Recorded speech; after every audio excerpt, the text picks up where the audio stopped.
Nesta videoaula vamos continuar com a seção 2.8 do livro. Vamos continuar onde terminamos a última aula. Vamos demonstrar que se uma função é diferenciável em A, então ela é contínua em A. Tá? Isso é um teorema, portanto, isso tem uma demonstração. Tá? Tem uma demonstração.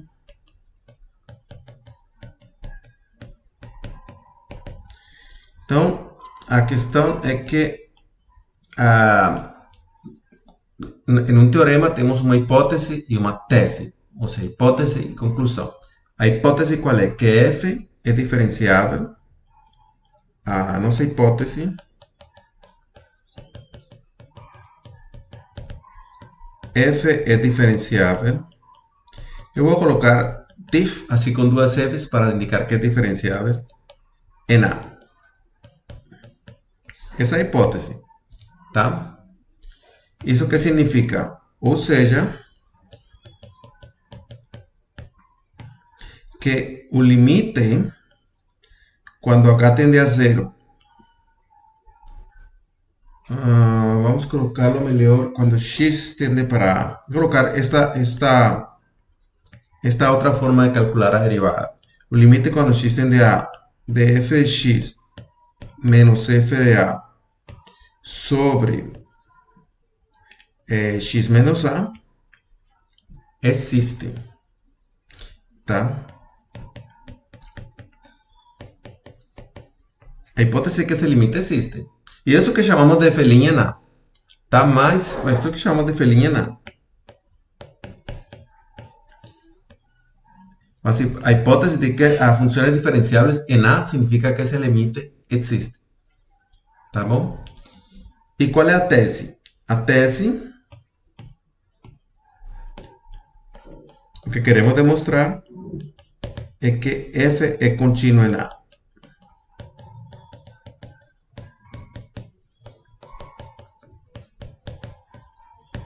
Ou seja, que o limite, quando x tende para A de f de x, é f de A. Isso é o que significa continuidade em A. E temos que demonstrar, então, a tese, a partir da hipótese. Bom, isso é relativamente fácil. Observe que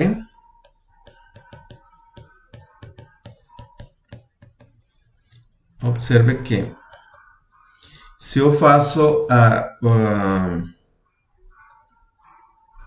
limite, vou fazer limite quando x tende para A de f de x menos f de A, isto é igual, tá, ao limite quando x tende para A de f de x menos f de A.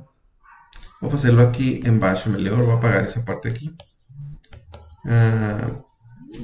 Isto é igual ao limite quando x tende para A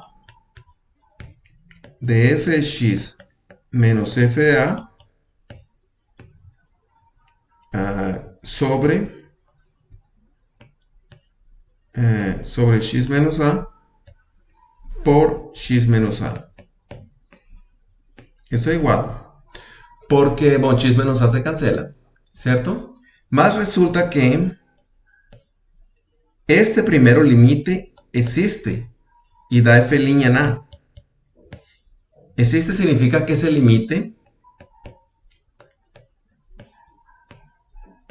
este limite existe por hipótese. Esse limite da f' em A significa que é um número que não é infinito. Tá? O fato do limite da derivada existir significa que esse limite não é infinito. Então, isto é um número. Perdão, aqui faltou limite, tá? Aqui faltou a palavra limite.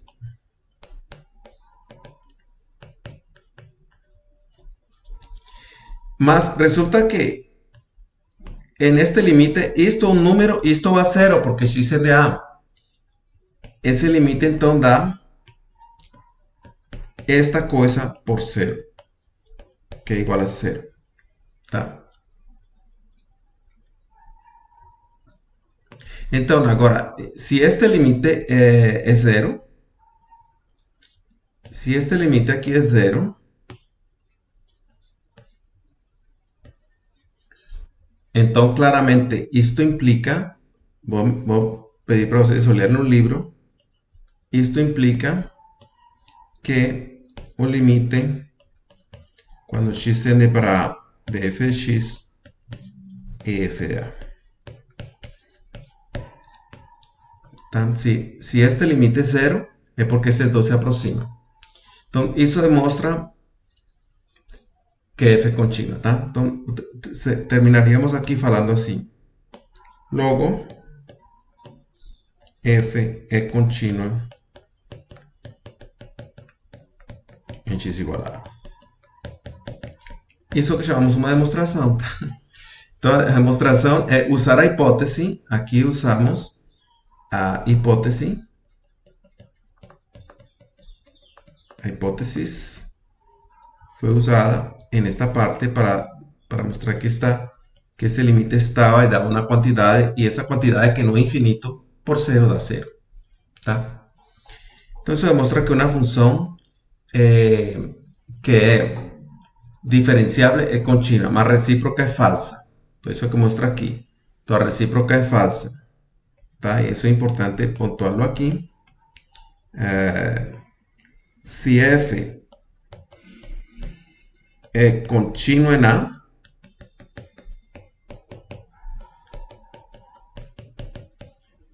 em geral,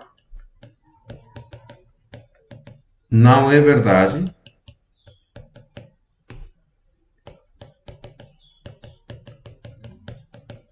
que f é diferenciável em A. Tá? E o exemplo que acabamos de fazer, nós vimos na aula passada valor absoluto. Então, nós vimos o gráfico de valor absoluto aqui.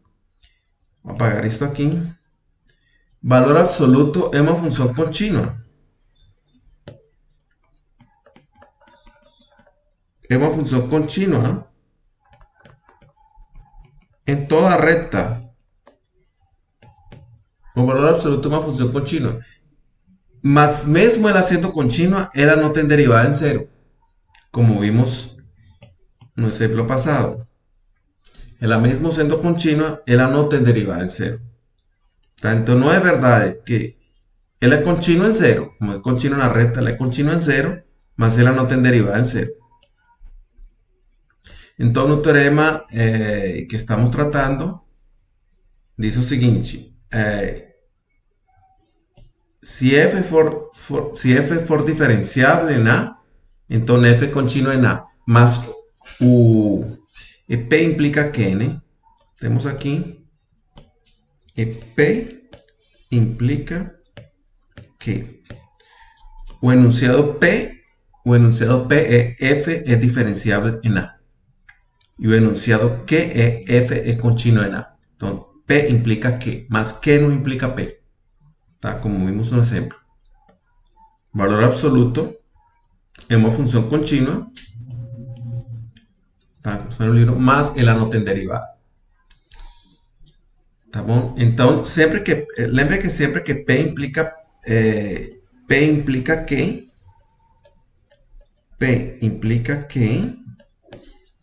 tá? Então, isso é um tubo, onde vamos colocar aqui um gráfico melhor. Aqui o tubo tem uma saída aqui. Então, esse P, se uma bolinha entra por aqui, ela sai por aqui. Isso é P implica que, tá? Mas, em geral, não é verdade que se a bolinha saiu por aqui, ela entrou por aqui. Pode ter entrado por outro lugar. Que não implica P. Tá? P implica que. Se a bola entra por aqui, ela sai por aqui. Tá bom? Então, que é dito uma condição necessária, que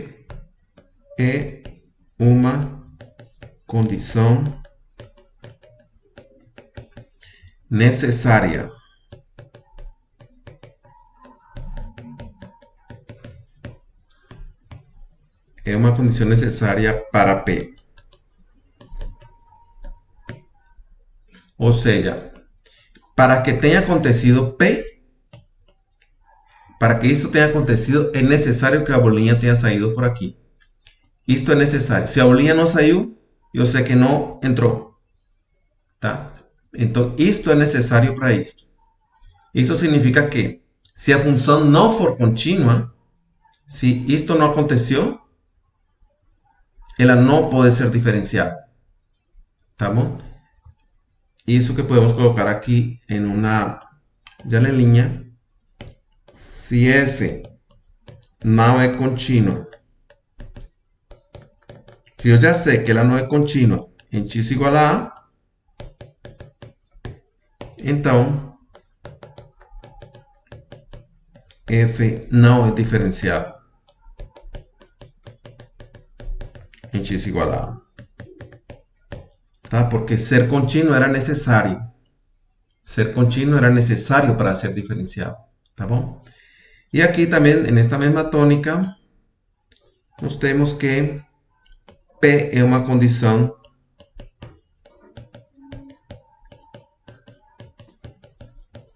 suficiente para que, tá? Então, acontecer P é suficiente para acontecer que. Se P acontece, isso é suficiente. Que vai ter que acontecer. E que é necessário para P. Tá bom?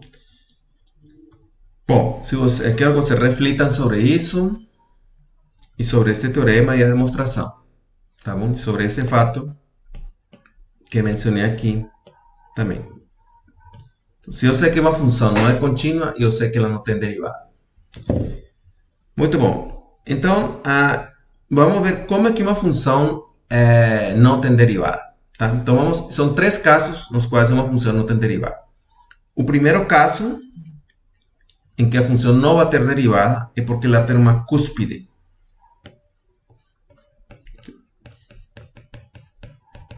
Uma cúspide é esta situação aqui.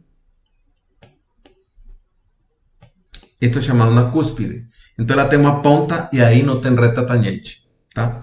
Porque é mais ou menos como se nesse ponto você pudesse ter muitas retas tangentes, não só uma. Você não tem uma única reta tangente. Então nas cúspides você não tem derivada. Tá? Ou, por exemplo, esta situação quando a função não é contínua. Neste caso, se a função não é contínua,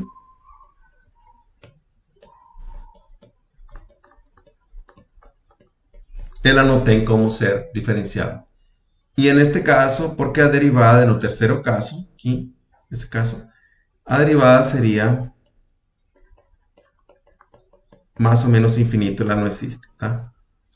Neste caso, a derivada, se vocês calculassem, a inclinação desta reta é mais ou menos infinito. Não tem derivada. Estes são os três casos: cúspide, não continuidade ou derivada infinito. Isto é uma função, mas neste ponto A não tem derivada, porque a derivada, esse limite dá mais ou menos infinito. Tá bom? E observem o seguinte, o conceito da função ter derivada é que essa função, se eu pego a função ter derivada aqui, ela tem uma reta tangente. Vou tentar desenhar essa reta tangente aqui. Nossa, sempre que... Acho que o jeito é bem curtinho. Então, se tem a reta tangente. Se eu pego aqui e faço um zoom, tá? Se você lê num livro, esta função azul cada vez mais se parece a uma pequena reta com a inclinação dessa reta aqui. Tá? Cada vez mais a função azul em uma janelinha muito pequena, ela é indistinguível da reta tangente. Enquanto que aqui, esta cúspide, se eu faço um zoom, esta função cada vez mais se parece ao valor absoluto. Ela cada vez mais é um triângulo aqui, tá? É uma ponta. Então, as funções não têm derivada e elas terminam em cúspide. Vamos ver depois exemplos de funções que têm um gráfico assim e, portanto, esta função não tem derivada em nada. Bom? Finalmente, derivada de ordem superior. Então, é claro que eu tenho tenho agora o que se chama um operador diferencial. que pega uma função e eu vou ter que calcular a derivada. Tá? A derivada é outra função, como vimos na aula passada. E isto sendo uma função, posso calcular a derivada dela de novo. Então, eu tenho a primeira derivada e tenho a segunda derivada. A segunda derivada é a derivada da primeira derivada. E com outra notação, com a notação de Leibniz, a primeira derivada de y de x, tá? Quando y é função de x, às vezes isto se denota assim. Às vezes y função de x se denota assim. Perdão, aqui que estão que se denota y é y de x.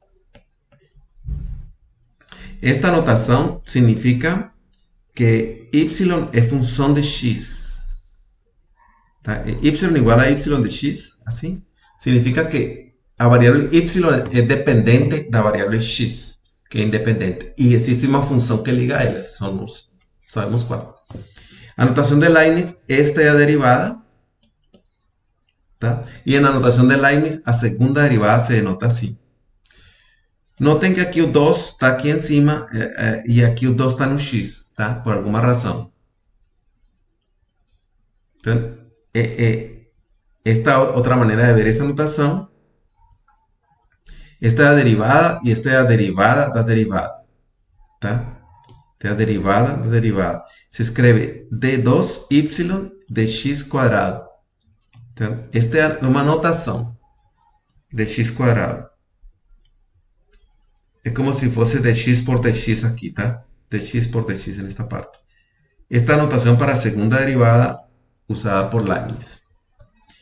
Bom, o livro faz este exemplo. Nós já tínhamos feito... Vamos calcular a segunda derivada. Nós tínhamos calculado já na aula passada. Peço vocês olhar esse vídeo. Nós tínhamos calculado que a função derivada de esta função aqui, eu já tinha calculado a derivada dela e essa função dava 3x ao quadrado menos 1. Tá bom? Quando eu vou calcular a segunda derivada desta função em x, tá? Isso é o limite, é a mesma coisa. O limite é quando h tende a 0 da primeira derivada em x mais h, x más hzinho, menos a primeira derivada em x, perdão, sobre h. Tá? Essa é a derivada da derivada. Tá? Lembrem que esta aqui, f', isto é um nome. Isto é um nome que poderia ser chamado de g. Poderia ser um g. Esse seria o nome da derivada. Então, aqui estaria g de isto menos g de isto. Tá bom? Então, f' é apenas um nome para se referir a que esta é a derivada de f. Bom? Então, calculando esse limite, isso dá o limite quando h tende a 0. Então, aqui seria 3, porque x mais h ao quadrado menos 1. Tá? Todo esse cara aqui é um termo, é f' em x. Isso é f' em x mais h. Certo? Menos, e aqui vem outro termo, que seria f' em x, que é 3x ao quadrado menos 1. Todo esto dividido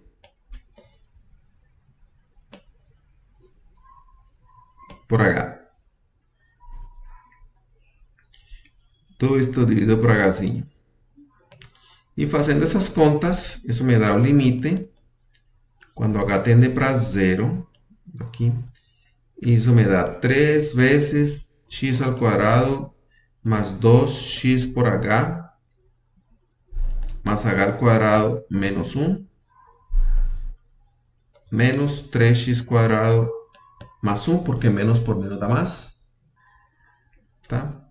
Tudo isso dividido por h. Certo? Entonces aquí se ve claro que 3x cuadrado con 3x cuadrado va a desaparecer. 1 con 1 va a desaparecer. E vai ficar só, vou fazê-lo aqui para não, isto vai ficar o limite, quando h tende para 0, vai ficar 6xh mais 3h ao quadrado sobre h. E aqui, h se cancela, e isto me dá um limite, quando h tende para 0, de 6x mais 3h, que é 6x. Tá bom? Então, eu tenho que a segunda derivada é 6x. Tá? A segunda derivada é 6x. Então, aqui temos gráficos. Opa! Então, temos o gráfico.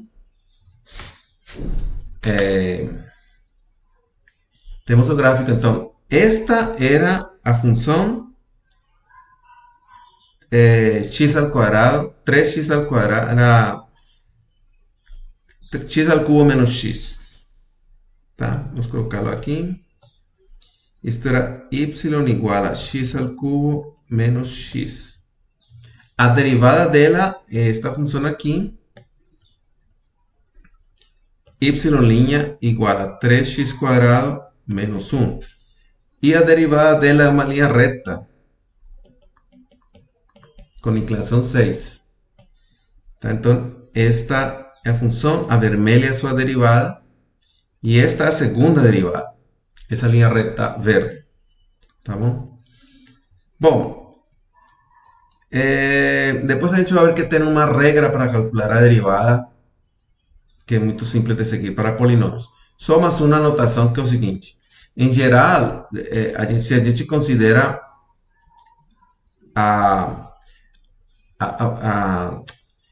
que esta função S é a posição, tá? Se nós temos aqui que esta é a função posição de uma partícula,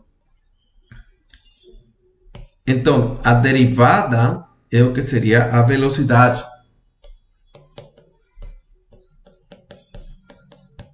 A primeira derivada é a velocidade e a segunda derivada é o que se conhece como aceleração. Tá bom? Então, a primeira e a segunda derivada tem nome. A primeira derivada é o que se conhece como velocidade e a segunda derivada é o que se conhece como aceleração. No caso em que essa função descreve o movimento de alguma partícula. Tá? Então, pela segunda lei de Newton, sempre sabemos que a aceleração de uma partícula é proporcional à força. Seja o que for força. Tá? O conceito de força é outra coisa, mas a aceleração e a força são equivalentes. Então, só esse detalhe, eu acho que podemos encerrar esta aula por aqui. Então, em geral, vamos trabalhar com a primeira e a segunda derivada. A terceira derivada, em geral, não vamos precisar.